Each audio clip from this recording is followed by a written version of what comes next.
Yeah. Okay. Oh, is that what that's for? Only go.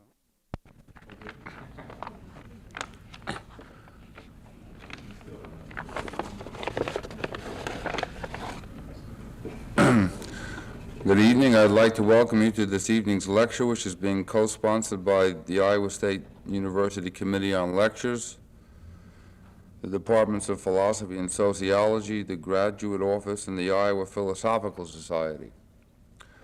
Our speaker this evening is Professor Alistair McIntyre, who is currently University Professor of Philosophy and Political Science at Boston University. Professor McIntyre has had a distinguished career as an administrator and educator in departments of philosophy, sociology, and the history of ideas at universities such as Oxford, Brandeis, Princeton, Essex, Leeds, Manchester, and Copenhagen. He also has an international reputation as a scholar, and his interests run the gamut from religion and ethics to the social and behavioral sciences and scientific method to the history of science and philosophy. He is the author of book-length studies on Herbert Marcuse, Marxism and Christianity, the history of ethics, and the concept of the unconscious. He is currently completing a book which will be called After Virtue, which is on the history of social theory and modern European thought. He's also been affiliated with the Hastings Institute for Society, Ethics, and the Life Sciences, and has written extensively in the area of the philosophy of medicine and medical and professional ethics. He's also written on such topics as cost-benefit analysis, the relationship between medical ethics and theology, the concepts of medical fallibility, and the objectivity of science and morality. This evening, Professor McIntyre will be speaking on the topics of ethics versus professional ethics. After his presentation, we shall have a question and answer period to be followed by a reception in honor of Professor McIntyre in the Regency Room, which is right next door here. You're all cordially invited to attend this reception. And for those of you who were at this afternoon's seminar, I'm sure you'll agree that it's hard to find a more interesting speaker than Professor McIntyre, and so I hope you'll all join me in welcoming him to Iowa State this evening. Thank you.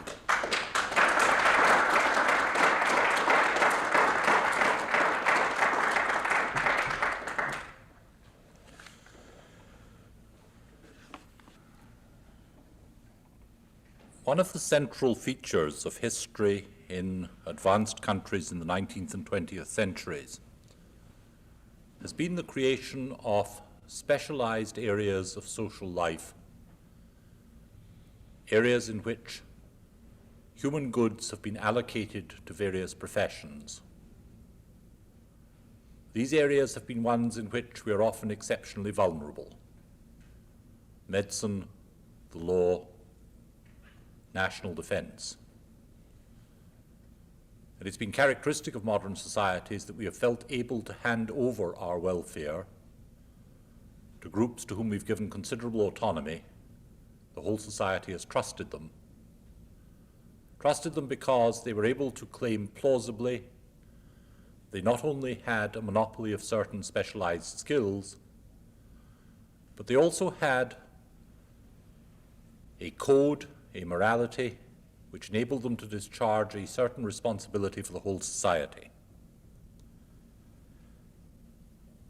It became, therefore, in such societies, and notably in our own, a prerequisite for the society being in good order that there would be a high degree of public confidence in the professions that exercise this kind of responsibility.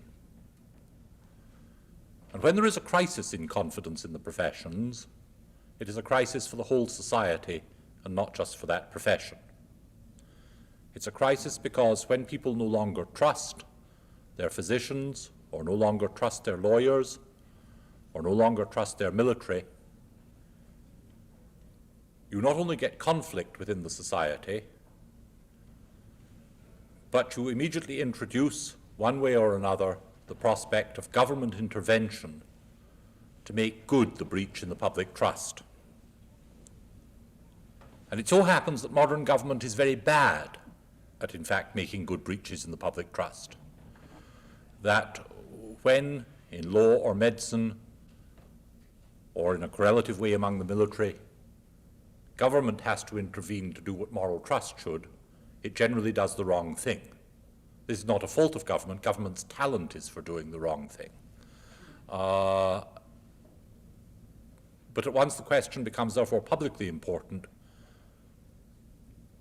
when and how ought we to trust in the professions? What is it in the discharge of responsibility by the professions that warrants the public trust? One kind of answer is wrong. It's the answer that suggests that when things have fared badly in the professions, when our trust has seemed to be misplaced, it's because of bad people. This is a very common answer in America. Things went wrong under the late Republican administration because the president and people around him were bad men. Things have gone wrong in the medical profession or in the legal profession because individuals are greedy. In fact, under the providence of God, very little harm is done in the world by bad men. Most harm in the world is done by good men doing the wrong thing, and doing it assiduously, conscientiously, and for extended periods. And in fact, therefore, when one starts asking what goes wrong with the professions, the problem is not one of how do bad men occasionally get into positions of public trust. When bad men do get into positions of public trust, it's usually evident fairly soon and it's very clear what we ought to do. The problem is, how do we prevent it being the case, as it is so often and characteristically the case in modern society, that we put good men in positions of public trust and they don't know what to do? I begin, therefore, by considering two kinds of problem that arise out of professional ethics.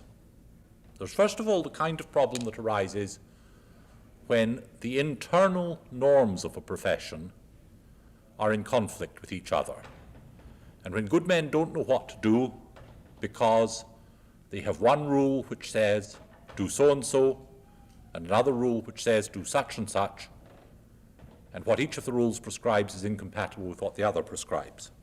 Let's take a very obvious example, which I'll say a lot more about later. Physicians, by tradition, have a duty to do whatever they can to preserve and extend life, and by tradition they also have a duty to minimize pain and suffering, and to do whatever they can to minimize pain and suffering. Given modern technology, it now turns out to be the case that if they do whatever they can to extend human life, they will in fact extend and increase pain and suffering. And if they do whatever they can to minimize pain and suffering, they will shorten human life. That's the kind of internal conflict that occurs. But of course there is a different kind of conflict, the kind of conflict where a norm that is not questionable within a profession comes into conflict with the norms and values of the wider society. Let me take a very simple, clear example that I'll be using a lot later on. This is an actual case. In fact, whenever I use an example here, it is always an actual case. A school bus driver goes for his annual checkup to his physician. The understanding between them, which is part of the understanding of any individual who goes to his own physician chosen by him, is that the results of that checkup are confidential, disclosed only to the patient. It turns out that this particular patient, who is a school bus driver, has a heart condition which means he might have a fatal heart attack at any time. The physician, therefore, not only tells him of his condition, but says, you must give up your job. You cannot continue driving this 20 or 30 children to school. Because if you do, one day you may have a heart attack while you're on the road, and the bus will go out of control and the children will be gravely injured or killed. The driver says, I'm sorry. The driver is a widower. He has no interest in life anymore but his job. He says, I would die if I gave up my job. I refuse to do this. I'm going to go on driving. The physician then has the problem. Does the physician observe the norm that enjoins confidentiality of all disclosures by the patient to the physician? Or does the physician observe the general precept in the culture to prevent any grave harm happening to human beings, especially children. If the physician observes the rule of confidentiality, 20 to 30 children may die. If the physician takes the care that he should for the lives of the children, he will have breached one of the most sacred rules that govern the relationship between a physician and a patient. And here it's not a question of the internal rules governing a profession being in conflict with each other. It's a conflict between an essentially professional rule and a moral rule of the general culture. So we have two kinds of problem. Now, you'll have observed at once that the examples I've chosen initially both come from medicine. And this is no accident. It's no accident because, in fact, one of the problems in talking about professional ethics is that the different professions vary enormously in the degree to which and the ways in which they are themselves conscious of moral problems.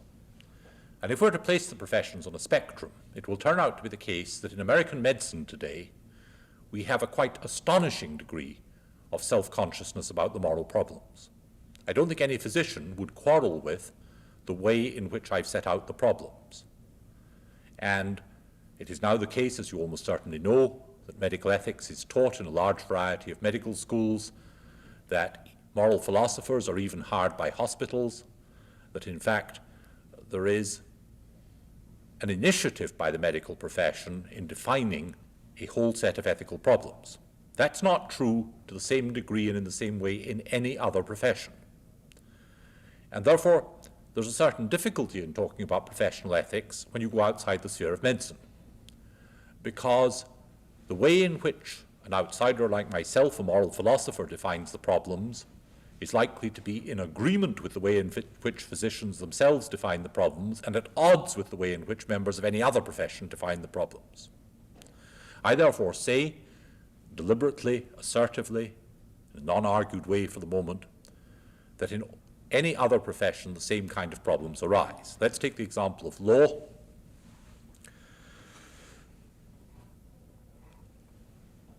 Professions in the profession of law has problems that arise superficially from the weakening of the American Bar Association Code in relation to requirements for disclosure. In its original formulations in the 19th century and after, the American Bar Association very clearly debarred attorneys from anything that it took to be dishonesty. Dishonesty ranging from what is still debarred, namely a lawyer actually saying in court what he or she knows to be false, which is still barred, to a whole variety of failures to disclose relevant information which amounted to deception. The background for the original American Bar Association formulations was an assumption that a lawyer has two roles. He is at one and the same time an officer of the court and an agent for his client. And the original assumption was that the obligations that an attorney has as an officer of the court and the obligations that he has as an agent for his client do not conflict. Now, his obligation as an officer of the court is very clear. What the rule of law requires, what the court requires, is that so far as possible, every guilty person shall be convicted and punished, and no innocent person shall be convicted and punished. What, however, in practice, being an agent for a client requires is that the client shall not be convicted, period. And if you look at the history of the American Bar Association Code, it is a movement away from a point at which there was an attempt to serve both interests to a point at which the interests of the client are served. So now, an attorney is required to disclose to the court any fraud committed by the client unless, and I scarcely need to underline this, such disclosure would be embarrassing to the client.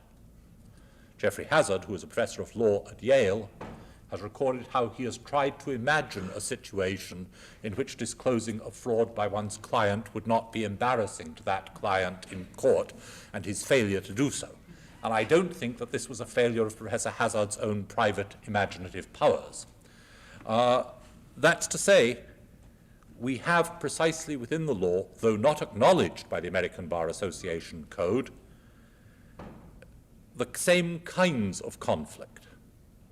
We have the conflict between the norm, which requires that the interests of the client be protected, and the norm which requires that justice be served.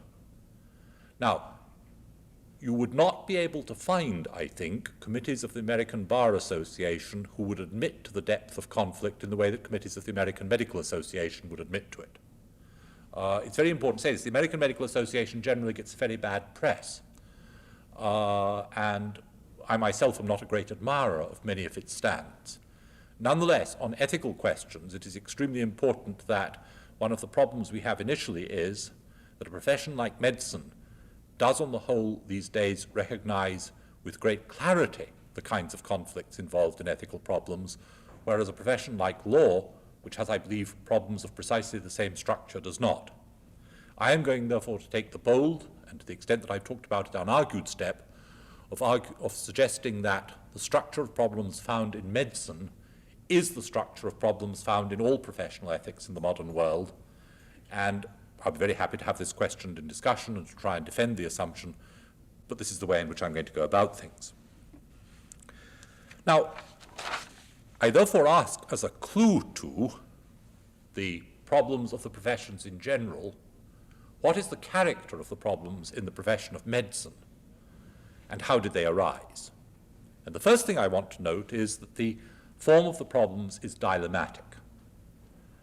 That's to say, the problems in medical ethics, and I believe the problems in professional ethics generally, are of the following form. We have Rule 1, which enjoins doing so and so. We have Rule 2, which enjoins doing such and such. In a wide range of contingent situations, doing so and so excludes doing such, and vice versa. The rules, therefore, give incompatible advice, and the problem is, how do we weigh the first rule against the second?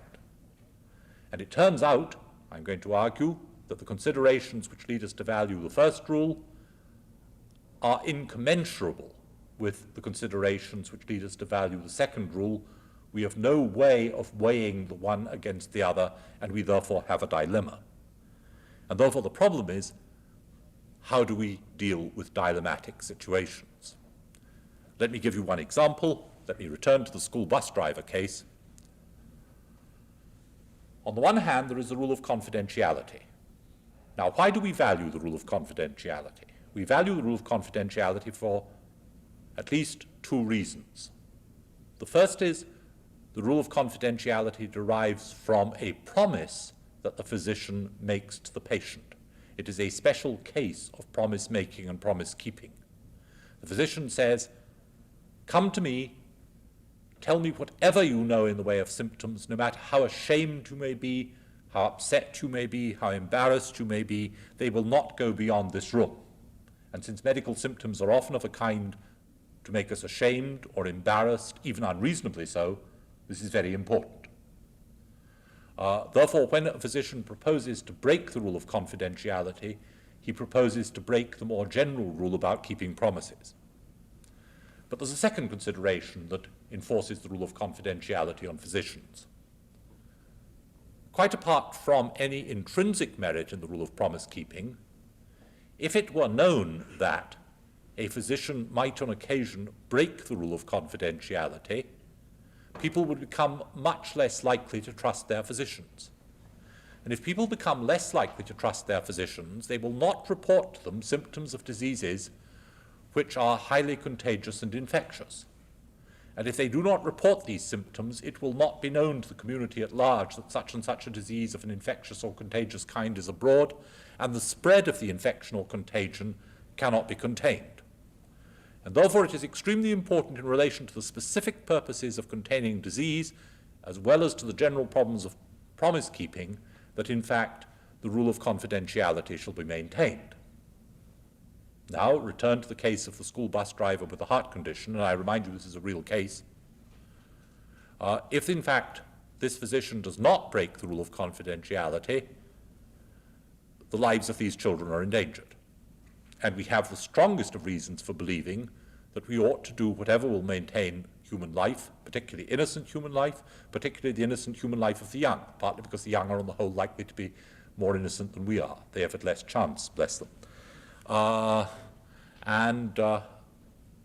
We therefore have in this case a characteristic dilemma, the kind of considerations that lead us to believe that we ought to do whatever we can to preserve the life of the young have to be weighed against the considerations about promise-keeping and confidentiality in the case of the physicians, and we don't know how to weigh the one against the other. Now, I believe that, in fact, the dilemmas of professional ethics will in general turn out to have been of this form. How do such arise? Here I have to tell you some history. One of the reasons why members of the medical profession are deeply conscious of the fact that they face dilemmas is because two chains of historical causation happened to coincide in the last decade in American medicine. 10 years ago, 15 years ago, I would not have been able to say that the medical profession was exceptionally morally sensitive and perceptive. It is now, and it isn't because a better class of people suddenly became doctors. You know, these old, crude, coarse, immoral people gave way to a group of young, sensitive, morally perceptive people. Nothing like that at all. Same sort of people, generally speaking, become physicians now as ever did. Yet now, on the whole, physicians are very conscious of moral dilemmas. 15 years ago, they weren't. This is the result of the conjunction of the following two chains. First of all, for many thousands of years, perhaps, for 2,000 years or so, certainly, the practice of medicine was governed by three moral precepts which were deeply coherent with each other. First of all, the injunction to do whatever is necessary to avert death, to prevent death, to lengthen life. Secondly, the precept to diminish pain and suffering. And thirdly, the precept to maintain or increase physical well-being. And it's very important to realize that, in fact, physicians did not always the same thing for all three. In the case of increasing well-being, physicians have always been concerned with nutrition, they've been concerned with prenatal care, with postnatal care, with the care of pregnant mothers, with many things that are not to do with disease. But increasing well-being would generally diminish pain and suffering. Diminishing pain and suffering would avert death. Doing whatever would avert death would diminish pain and suffering and perhaps increase well-being. The three goals of medicine, three subordinate goods, were highly coherent. And then medical technology changes, and it changes in the last 20 years. And now, quite suddenly, it's the case that if you do whatever will avert death, you will, in many cases, as a matter of contingent fact, increase pain and suffering. And you will certainly do nothing to increase well-being. If you do what will diminish pain and suffering, you will bring about death. And one could go on multiplying the dilemmas. And so we get the classic cases, the Quinlan case, the Sykowitz case, a multiplicity of cases now, in which physicians ask themselves, ask the churches, ask the courts, ought I to, in this case, prolong life, even though there will be an increase in pain and suffering, or a diminution of a gross kind in the quality of life? Or ought I to end life with dignity and yet violate the norm which has governed medicine for so long that I must do everything to avert death, and so on? In other words, what was a coherent set of rules ministering to a single end of health conceived as a unity has become a set of rules which are contingently incompatible with each other in their applications, because in fact the single good has been fragmented by technological changes in medicine. Now, if only this had happened, it would have been bad enough. But this change in the practice of medicine was accompanied by another. In 1900, over 60% of American mortality was caused by the 10 major infectious conditions. Most people who died of poliomyelitis or tuberculosis or the other infectious conditions. It was a great victory for American medicine that this is no longer the case. In 1900, over 60% of all deaths came from the major infectious conditions. The last time I looked at the figures, it was down to 7%. What do people die of now? They don't die of poliomyelitis, they don't die of tuberculosis, they don't die of any of the other of the infectious conditions. They live long enough to die of cancer, heart disease, and stroke. And so the three major chronic conditions, which in 1900 caused under 20% of deaths, now cause over 60%, well over. Now, what does this change mean? It means that the major conditions which call for medical attention, first, are long-term conditions. They are conditions in which the care of the patient is no longer a mere substructure. I mean, for the major infectious conditions, the care of the patient, that which was handed over to the nurse, was simply having the patient clean and available and in the right bed when the physician arrived in order to administer the drug or whatever it is. The patient is, so to speak, somebody to whom cure is administered by therapy and care is just the background. But when you have somebody suffering from cancer or heart disease, it's quite other. Here you have a long-term condition in which care is no longer a mere substructure, a background to the interventions of therapy, but care is the crucial part of therapy. And there is a total pattern. Moreover, the factors that operate in terms of care include factors that quite clearly are moral. The second most important factor in relation to heart disease, and very possibly in relation to other chronic conditions, is stress somehow or other. I meant to say the second because the first most important factor, if my colleagues are to be trusted, I mean my medical colleagues are to be trusted, is genetic. The best way to avoid heart disease or cancer is to choose the right parents. If, however, you've been stupid enough not to choose the right parents, the next best thing you can do is, by the way, not to have, as various people may have told you in the popular press, it's not to avoid stress, it's to cope with it in the right way. The hypotheses which suggest that the sheer amount of stress is what determines whether you get heart disease or stroke or cancer turns out to be false. I mean, if it were true, no chairman of any philosophy department in this country would still be alive. But in fact, we flourish very well because we happen to be admirable people in the way we cope with stress. And it turns out to be patterns of dealing with stress of rather an intricate kind. But it's now very important that stress is a moral condition. When we talk about stress, we are talking indirectly and in a very summary way about the relationships of people with their wives, husbands, children, parents. We are talking about the way they do their work. We are talking about a host of factors which in medical education 20 years ago would have been thought of as very elusive, very difficult for the physician to deal with. And now we find, in fact, that in talking about both the causation and the treatment of those diseases which engross most of medical care and resources, we have to deal with moral factors. Now, two things arise from this second strand in recent medical history.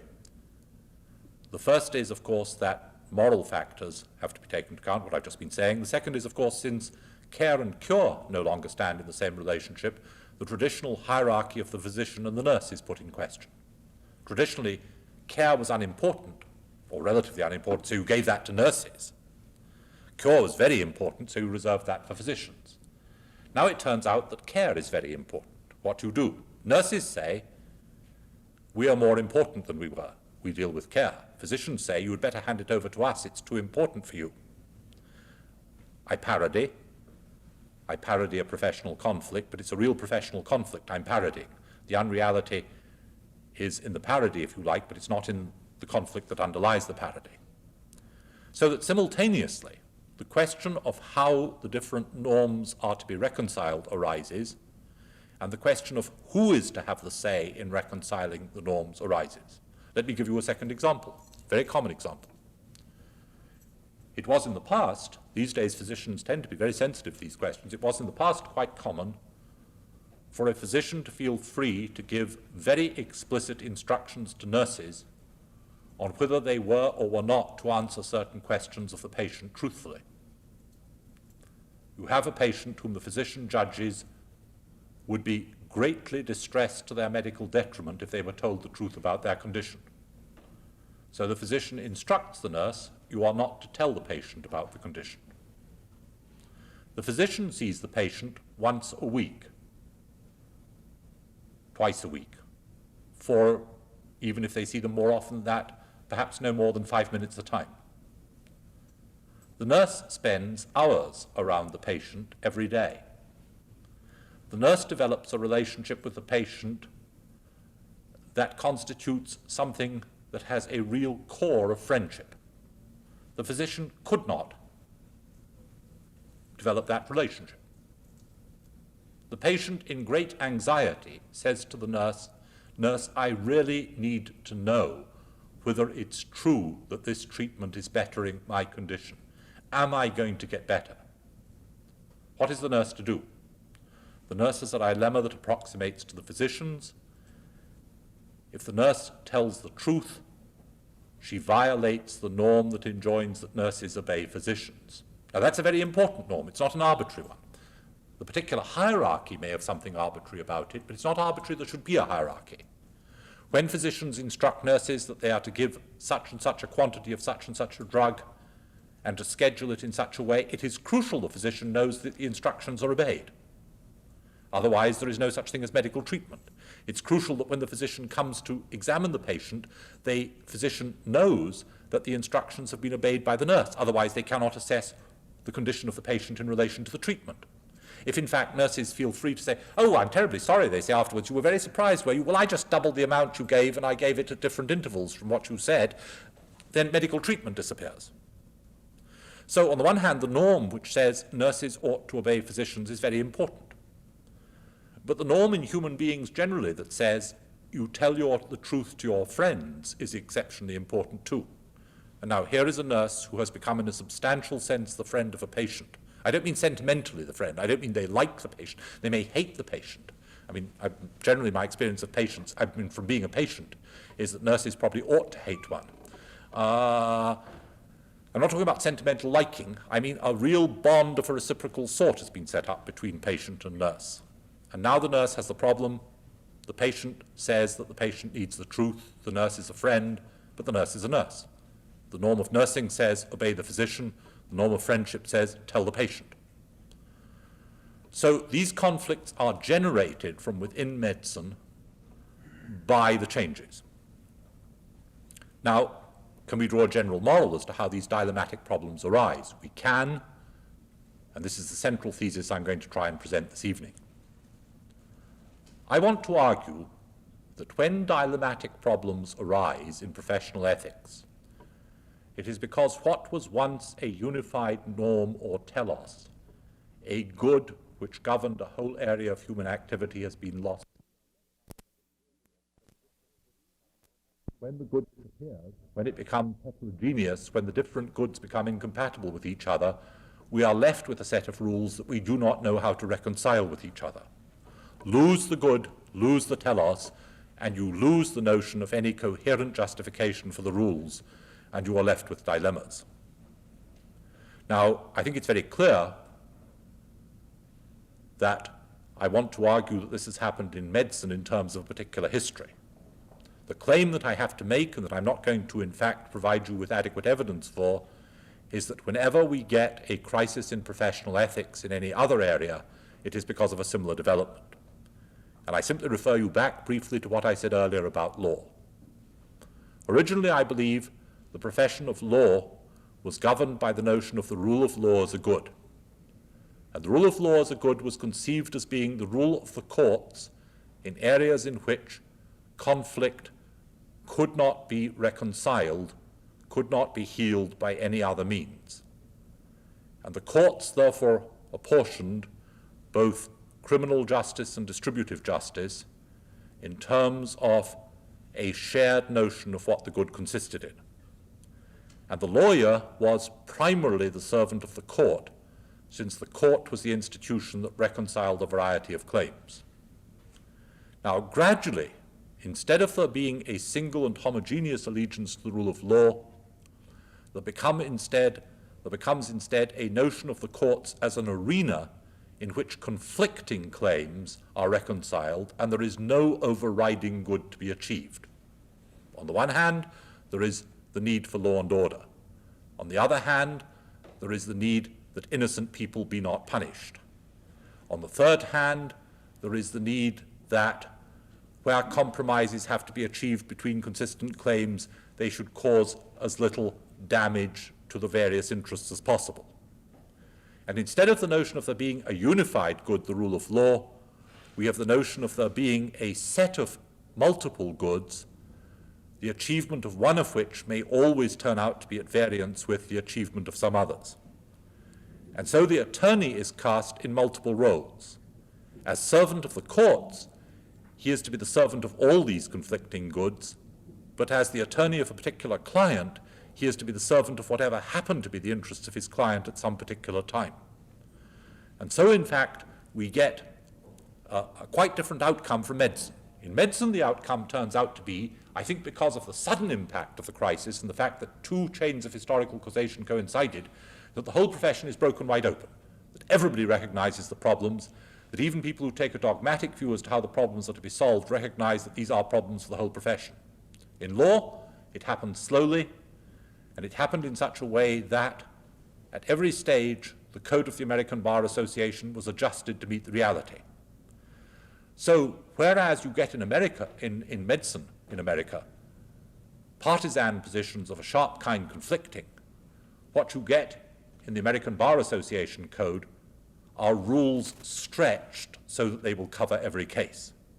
Stretched thus, they become very thin. And the extremes are then argued. Let's take two of the extremes that are now argued currently, both among lawyers privately and in the public forums of the law journals. Consider the following two cases and the problems they raise. On the one hand, there is the question of whether an attorney should in fact withdraw from a case when his own client gives what he believes to be false testimony in court. Now, this is the residue of a problem about the giving of false testimony. It is clear now to American lawyers that no lawyer need withdraw if false testimony is being given by somebody other than his client to his client's advantage, but he is not responsible for the witness's behavior. He just stands there and listens to the lies, and he has no responsibility for them. But in the residual case, is there still a problem? Well, American lawyers now argue, is there a problem here? Consider a second case. This is a case in which I have known young lawyers withdraw from the profession of law because of. It occurs characteristically, by the way, in rape cases. X, a woman, accuses Y, a man, of raping her. In court, part of the testimony consists of testimony about X's moral character, particularly X's sexual character. An attorney for the defense of the man accused of rape knows that X's sexual character is being impugned in court unwarrantably, but knows also that this impugning is to the benefit of his client. What does the attorney do? The answer in practice is the attorney in general says, thank God. As far as one has evidence of this, it's very difficult, of course, to have evidence about it because attorneys who say thank God don't generally come and tell people like me afterwards. But my colleagues at the bar say that this is their impression. Now, the forums are quite different. In medicine, the forums are public and central. In law, the forums are articles in the law journal and discussions among attorneys privately. I believe, nonetheless, the form of the problem is the same. The form of the problem is that in both cases we have dilemmatic problems which arise out of a conflict of rules. The rules were once a compatible and coherent set whose justification lay in serving a single unified good. that unified good for historical reasons has broken apart, we now have rules that are contingently incompatible in particular situations, and when they become contingently incompatible, as they do more and more often, we have considerations that weigh on one side, considerations that weigh on the other, but no common set of scales for weighing the two sets of considerations. Now, if this is the situation in professional ethics, the question at once arises, ought we not to bring in ethics, to bring in moral philosophy, to solve the problem?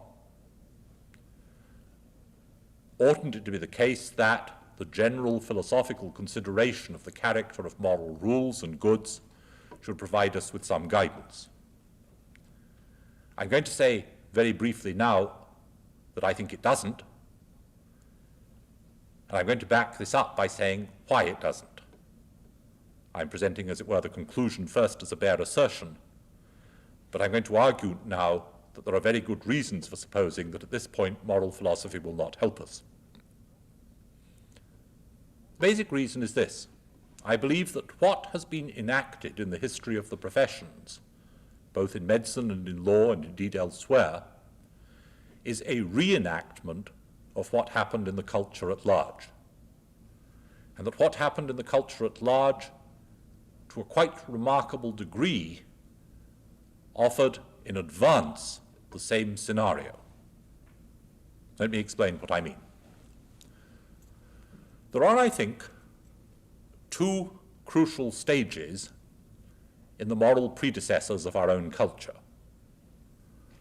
One, historically located in ancient Greece, first of all, and then in the Middle Ages, which I shall call classical, and one located essentially in the Middle Ages, which I'll call theistic.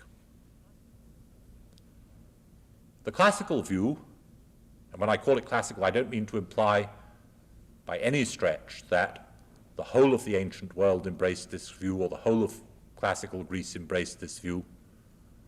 I merely use it as a convenient term. On the classical view, when we start thinking about moral questions, we must begin by asking, what is the good life for men as such? And in answering this question, we specify the good for man, the telos, which we are to achieve. And when we try to justify any particular moral precept or rule, we do so by showing how if this precept or rule is followed, our uneducated human nature will be transformed into the kind of human nature that will enable us to lead the kind of life that is the good life for man.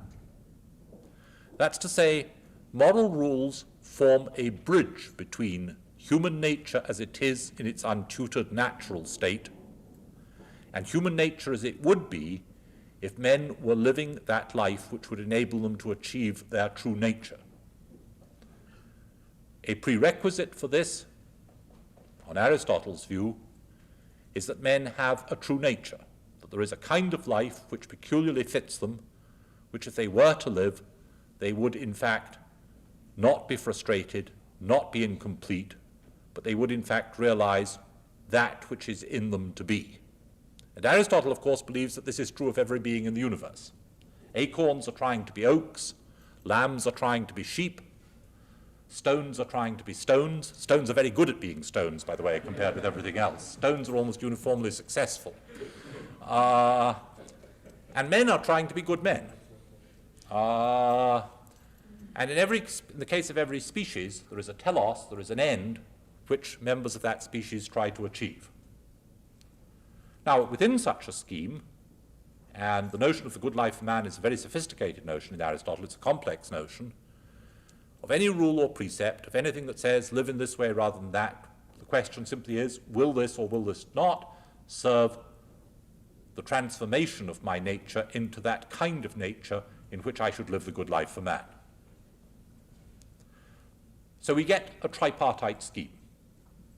There is human nature as it is, there is human nature as it would be if we were living in such a way as to achieve our telos, and there is morality, a whole set of precepts and practices which will transform us from one into the other. Now, interestingly, when theism arrives, it maintains this scheme and enriches it. In Judaism, in Christianity, and in Islam, we find in the Middle Ages versions of the classical scheme to which theism is added. And theism is added in three ways. First of all, the notion of human nature as simply untutored is enriched by the notion that human nature is positively sinful.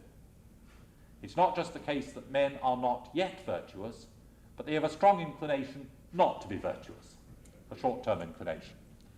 Anybody who has children knows this to be true. So we add the notion of sin to the notion of untutoredness.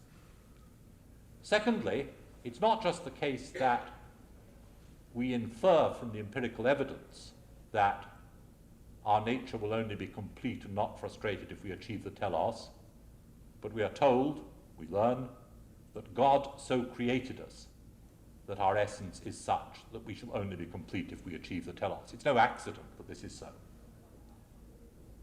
And then the third element that theism adds is the notion that God utters to us the precepts which Aristotle uttered prudentially in the form of commandments.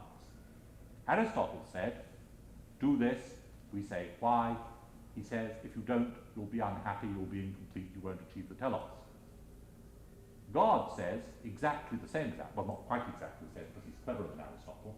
But God says, do this. And we say, why? And he says, well, I have two sets of reasons. One is just like Aristotle's. If you don't do what I command you, it will run contrary to your creative nature and you will be unhappy. But I have a quite different set of reasons, namely, if you don't, I shall send you to hell. And you will be very unhappy. It's not just that you will fail to achieve heaven, but I shall positively punish you. God, in other words, is a Skinnerian who believes in negative reinforcement. Therefore, what in Aristotle are prudential precepts become in theism, they don't cease to be prudential precepts, but they become laws too. And so we get a complex, in the background of our own culture, a complex classical plus theistic morality. Now it's very important to emphasize that this moral scheme, remember it's now a tripartite scheme reinforced. There is untutored and sinful human nature, there is human nature as it would be if it achieved the telos, and there are the precepts which are both prudential, if you don't follow them you won't be happy, and also categorical. These are my commandments. This tripartite scheme has not only a Jewish, an Islamic, and a Christian version in the Middle Ages, but early Protestantism is to some degrees like this too. In Massachusetts particularly, when two Puritan divines I'm particularly fond of, Perkins and Ames, devised their own version of just this scheme. But in the 16th and 17th centuries, the scheme is lost, very largely to us. It's lost for two different reasons. First, Aristotle's metaphysical biology seems to be refuted by the scientific revolution. Teleology is out. Stones aren't trying to be stones, they just are stones. Acorns aren't trying to be oaks. There's nothing but efficient causality there. And from Copernicus to Darwin, teleology drops out. And if teleology drops out as metaphysically guaranteed for every species, why do we believe it in the case of man? That's the first problem. But it's not just that teleology is knocked out by science, it's knocked out by theology too. Protestantism, in its classical Reformation form, Catholicism in its Jansenist form, agreed that previous Christianity underrated the corruption of human nature. If you read what Aquinas actually says about human nature, it's very difficult to believe he's underrating its corruption. One is inclined to sue him, actually. But nonetheless, Protestantism says, no, worse than that, totally corrupt. And Jansenism says the same. Now, if we are totally corrupt, then by reason we cannot perceive the telos. And if by reason we cannot perceive the telos, then we cannot receive the commandments of God as prudential at all. They must appear to fallen man as merely arbitrary fiats. God says, do this. We say, why should we? He says, you wouldn't understand why. You're too corrupt to understand why. I mean, the relationship of God to man, according to classical Protestantism and to Jansenism, is like parents to idiot children. And so the telos drops out. drops out of theology, drops out of science. But then something very interesting happens. We are left with a set of rules that no telos which they serve. And therefore all traditional answers to the question, but why are these the right rules, has disappeared. Now in this situation, the question of why we should observe the rules at all arises, and this is the classical question of 17th and 18th century moral philosophy. And two kinds of answers are given. The first sort of answer is, we need the rules because otherwise we won't get what we want. We're creatures with passions. But unfortunately our passions are such that if we do what our passions immediately bid us, into all sorts of trouble. We'll fight with each other for the last donut. Therefore we must have rules which say who is to have the first donut, the second donut, the third donut, and the last donut. And therefore enlightened self-interest requires that we have rules. Now, it's very important this explanation was invented to justify rules that people already had in the 17th and 18th century. And so was the alternative explanation. A lot of people said, but if that's the explanation, these couldn't be the right rules. For in fact, we can see very clearly that if morality is concerned to get us what we want, then what we need is that everybody else believes in morality, but not us. That what enlightened self-interest requires is that everybody else believes there are moral rules, but not me. And Diderot classically put this into the mouth of a philosopher whom he represented as being younger Rameau.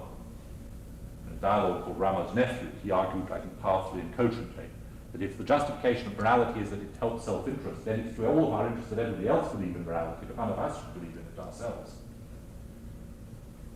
People who see this said, look, we have the right rules, they can't be justified in terms of self-interest. Well, they must be justified as what preserves us all from the inroads of other people's self-interest. And though the philosophers like Kant saw morality as preserving our autonomy, our integrity, from invasion by others. Morality says, treat people as ends and not as means. Treat people in such a way that they will be prevented from the invasion of self-interest. So we have one set of attempts to justify morality as serving self-interest, and another is attempting to stop self-interest from destroying the world, and us too. Now, I believe that the arguments on both sides failed. I think nobody managed to produce a convincing reason for believing any of these stories. What I want to argue now, however, is not that. It is rather that this led to the moral condition of the culture in which we are left with a set of rules. And it's not that we don't know how to justify each of them, but we have too many justifications of too many different kinds. Let's go back to the school bus driver. Two sides to the story. On the one hand, we ought to break the rule of confidentiality. The school bus driver ought to be reported to the authorities so that children shall be safe. How do we justify that? We justify that in one of two ways. We either say there is an absolute rule to preserve life, because respect for human beings requires life, and if we don't respect human life in this absolute way, self-interest will invade everything that we are. Or we say, as utilitarians, preserving the lives of these children outweighs as a consequence any harm that would be done by breaking the promise. So now let's look at the other side of the story. Why should we say that we should keep the promise to preserve confidentiality? Well, again, there are two answers. The first is, if we break promises at all, we break an absolute law about promise keeping that invades the integrity of individuals. We ought to keep every promise, because promise keeping is part of the bond in which we recognize every individual is worthy of respect. And now there's a second justification for what we do in keeping the rule of confidentiality. It's utilitarian. Why do we keep the rule of confidentiality? Well, remember what I said earlier, if we break the rule, nobody will trust their positions, people won't go to them with certain important diseases, all sorts of harm will turn. So it turns out we have a utilitarian justification for taking the one side, and an absolutist justification for taking the one side. We have a utilitarian justification for taking the other side, and an absolutist justification for taking the other side, we can justify anything. And because we can justify anything, we don't know how to weigh one justification against another. We have no scales. Now, what am I saying? It's this. In the culture in general, a drama was enacted in which we lost sight of the notion of a unified good, of a telos for human life, of a good for man, and were left with set rules. And now, in each of the separate professions, the same story has been reenacted. And therefore, if we come from the dilemmas of professional ethics, and we say, let us look to ethics to save us, it turns out to be the case that the inability to solve dilemmas, which is what creates the problems of professional ethics, has already been institutionalized in the morality of the culture in general. And therefore, we merely find ourselves turning from the particular inabilities of physicians or lawyers or whoever to solve their dilemmas to the inability of the culture in general to deal with any problem of the dilemmatic form. Now, what do we say here? Are we lost? Well, we can say three things. First is we can say there's nothing to be done. These problems just are dilemmatic. There's no way to weigh one against the other. And indeed, this is in effect what some people do say. If we do, I shall make a fortune by marketing my Solutions to Professional Ethical Problems kit. I shall market it for 35 cents. It consists of a quarter. You toss it. Because if the problems are genuinely dilemmatic, you might as well toss a coin. And people laugh, but this isn't a cynical or joking remark. It's seriously the case that if we are genuinely faced with irresolvable dilemmas, you might as well toss a coin, for there is no more rational method. Now, if you're not content with that, is there anything you can do? And I want to suggest that there are two attitudes that we might take up. One which I'm going to talk about very briefly, but I think it's very important, and one which I'll say a little more about, because it is more immediately important, though perhaps less in the long run. The first thing is that perhaps, in fact, the true moral of the insolubility of the problems of professional ethics is we ought to despair of the culture. And I take this very seriously, but I don't expect you to. I don't expect you to because Americans have the great privilege of being brought up cheerfully. And I don't think you're nearly unhappy enough yet to believe what I want to say to you there. But if you were, what I should say to you would be this. That in fact, we live in a historical period in which the insolubility of our problems is to be compared to the insolubility of the problems at the end of the ancient world. Now, parallels between our own age and the fall of the Roman Empire are very dangerous to use because they've been dangerously abused. Lots of people have compared our own age to the fall of the Roman Empire because they have said homosexuality is rife, people don't behave, marriage is breaking up, all sorts of things like this. This is not what I'm saying in the least. It is true homosexuality is rife, and it is true marriage is breaking up, and I have no quarrel with people who say these things, but that's not the point I'm making. But I don't expect you to believe this. I don't expect you, I think it's too soon for people to believe this. I think you will believe it in 10 years' time, and you'll be very sorry you didn't believe it now. But I think that we ought to despair of the culture. This would mean many things. It would mean taking seriously what St. Augustine and St. Benedict said to people who tried to shore up the falling Roman Empire, that it's too late to do that anymore. What we have to learn to do is to live through the Dark Ages. But given that you wouldn't believe me if I talked about this, let me say some things that you will believe and will not be positively harmful. I take it that it is very important that moral problems do not have the same form when they become the problems of different sets of people. I've already implicitly suggested this when I talked about the way in which problems of nurses are created by the solutions of physicians. And what I want to suggest systematically is that very often when we come across a moral problem, given the condition of the culture, we ought not to ask what is the solution of the problem first. We ought not to ask that first. We ought to ask first, whose problem ought this to be? And that the answer we give to this prior question will change the character of the problem, and some problems that are insoluble in the first form will become soluble. Let me take the school bus driver example, where the solution is trivial. And let me add one other thing to this. I have one particular reason for choosing the school bus driver example. Many people, when confronted with this example, say, not just many people, almost all people actually say, but that's an easy problem. I can tell you what to do. We use this problem with our medical students at Boston University, with our pre-medical students, and with our nurses. And one of the things we do when we use this problem is we begin by asking the class which side they're on. Should the doctor break the rule of confidentiality or not? The class always divides in different proportions, and the proportions, as far as you can see, correlate with nothing. It doesn't matter whether people are physicians or nurses, non-medical students or medical students or whatever. What is very interesting is that almost everybody on both sides thinks that their answer is obviously true. And the degree of conviction is the same. That is, people either think it's obvious that the doctor ought to break the rule, or they think it's obvious that he shouldn't. And they're all very shocked to find out that there's anybody who takes the opposite view. It's worthwhile pausing at this point before I say any more and asking, how do you feel about this? Don't now be sophisticated and think of what I've just said, be naive and go back to what you originally thought. How many people think that in the school bus driver situation, where the school bus driver reports to his physician under conditions of confidentiality that he has a heart condition which the physician predicts might result in grave accident and harm for children? How many people think the physician should abide by the rule of confidentiality? How many people think he shouldn't?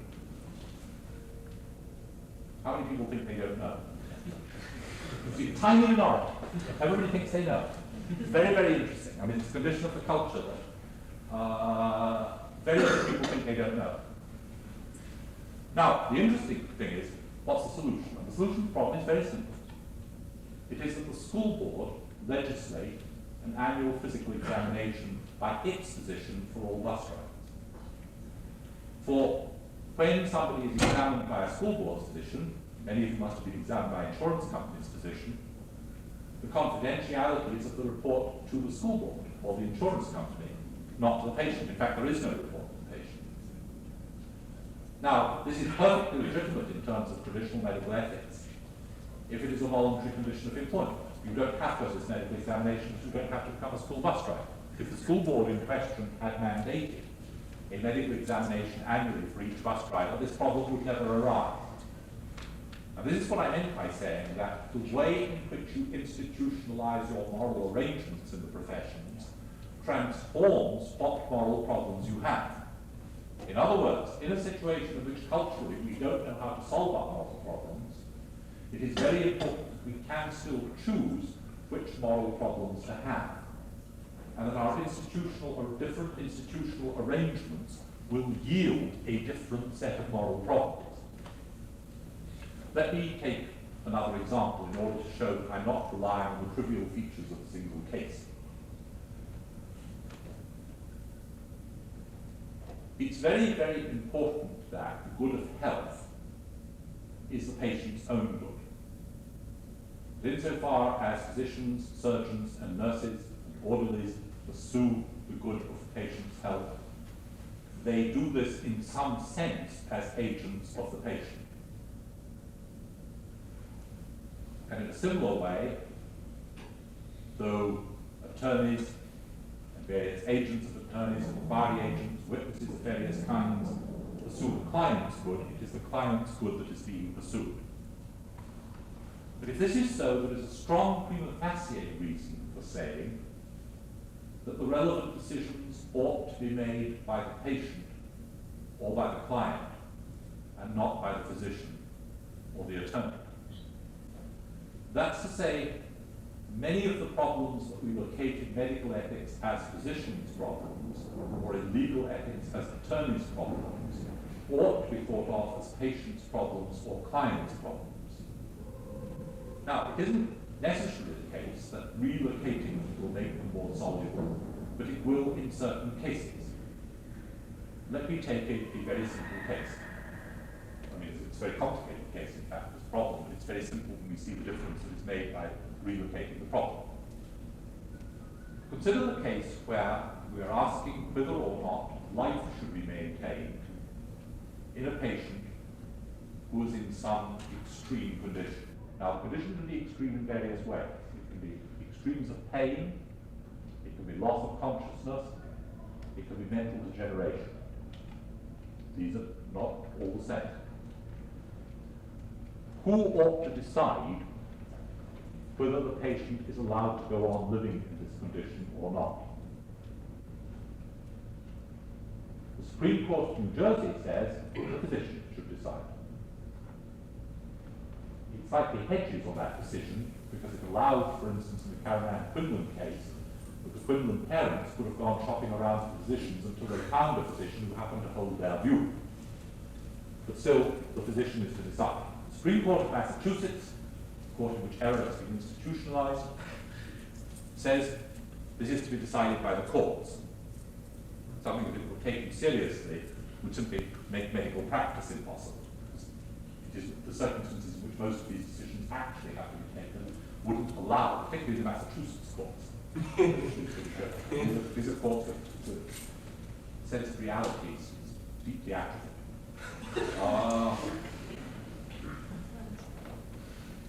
But both answers seem very wrong.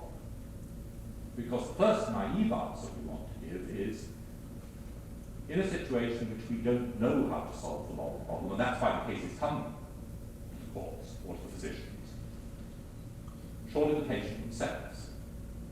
And the first thing we'll say that is that this is an Irish answer. It's an Irish answer in the traditional sense that these problems arise only when the patient is incompetent to give an answer. And so the problem is, what answer will the patient give when the patient can't answer? But then it turns out that this is, as with everything Irish, deeply rational. What we're asking is, who is to speak for the patient as the patient's own voice when the patient can't utter? And that's not a simple question. And then we look back at Aristotle, and we discover a very strong notion of the friend who shares my good, and who speaks for my good as his own, not being altruistic thereby.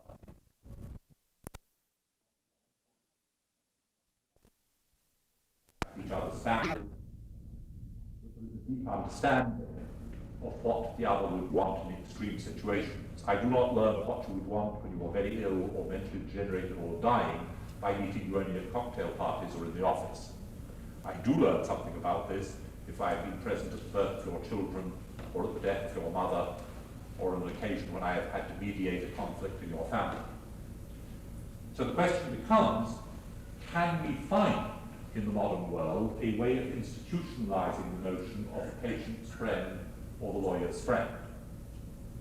And the answer, I think, is we can think of a number of ways of doing this. I'm not arguing there's any one way to do this, but it's far from clear that this is a very difficult task in many individual cases. And I think, by the way, the notion of the patient's friend or the client's friend is far superior to the notion of the living will. The trouble with living wills is the trouble with actual wills. The trouble with actual wills is one makes them and then one doesn't want to think about them. And then one suddenly dies at age 60 and you discover that it's the people you were going to leave your property to when you were 40 who are going to get it. In a parallel way, I do not want what's done to me when I am inert, mentally degenerate, unconscious, now to be what I thought I wanted to be done to me when I was 10 years younger, 20 years younger, 30 years younger. I think the institution of the patient's friend or the lawyer's friend, or sorry, the client's friend in relation to the law or to medicine is something that is much superior to the living will. Now, we used to have an institution which provided for this permanently. It was called marriage. But since marriage no longer exists in our culture, in an important sense, we can't provide for it in the simple way that we once would. But more complex ways, perhaps, yes. And then it becomes the case that asking what should be done in this case is not a problem for physicians or a problem for lawyers. It is a problem for the patient as mediated by that person who is best able to speak for the patient. I have to break off. I'm breaking off at the point in the argument at which I have said the following. We have problems in professional ethics. They are dilemmatic in form. The dilemmas arise because there are a multiplicity of rules which govern the behaviour of a particular profession, and this multiplicity originally served a single, unified form of life, which was the good that that profession served. Good of health, in the case of medical profession, the good of the rule of law, the courts, in the case of law, the good of national defence, in the case of the military, and go on multiplying these examples. These goods were dissolved by time and circumstance and lack of a rational metaphysic to justify them. We turn then to the general structure of morality, and we find that our problems about professional ethics were already present in morality at large. If we hope to find in our general moral rules a warrant which will solve the problems of professional ethics, then we are going to be lost, because in fact the notion of a unified form of life which is good for man is something with which our culture once had a hold, but which it lost in the Renaissance and the Reformation.